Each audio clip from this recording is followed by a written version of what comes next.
Hello, and welcome to this lecture on how well are you managing your time, the first part of that in this course on excellence in time management. So, in this new section, what we will try and do is to help you learn your competency level of time management in terms of your skill, knowledge, and how competent, what level of competency do you have in managing your time, basically to gain excellence in time management to do even better in life. So let's talk about it in this lecture of how well do you manage your time. So any thoughts on how well do you manage? How do you know? How have you ever checked yourself? How well do you manage your time? Any thoughts?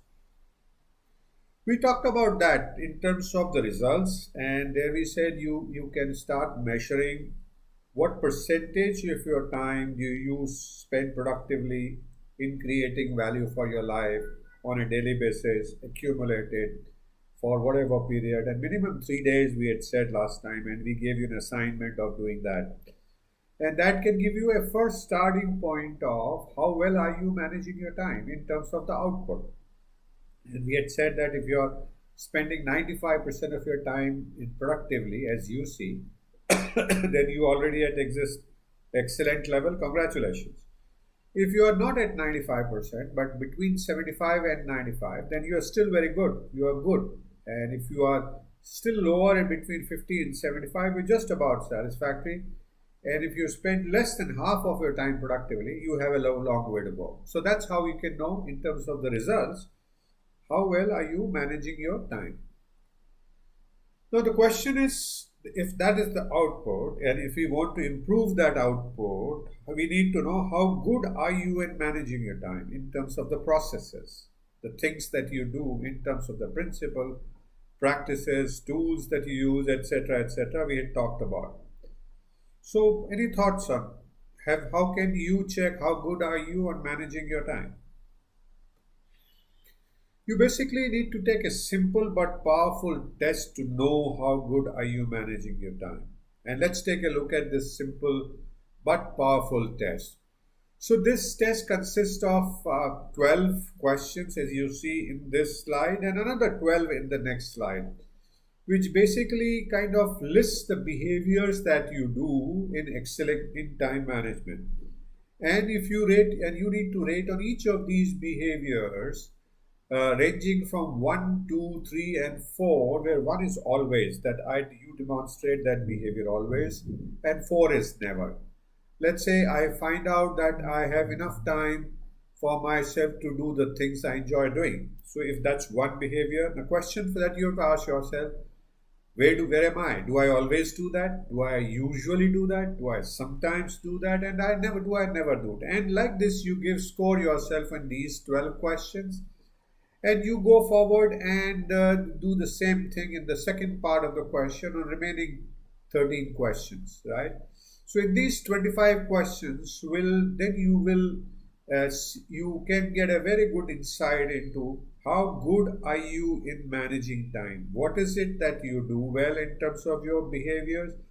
What are the behaviors that you need to work on? And you will get some good insights into that, and then we will use this data to develop a personalized action planning, development planning for you to improve your time management output, move you slowly over a period of time from wherever you are to an excellent level of time management. And we would give this as an assignment for you in one of these, either most probably in this section as I go forward, as you go forward, and we will use this to know what behaviors are. So you will develop a profile of your behaviors.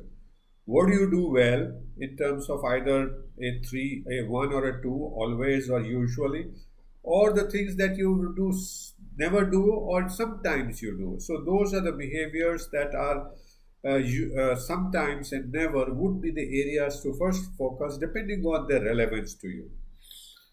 Get an idea of how do we know what's your profile of time management behavior and competencies? Wonderful.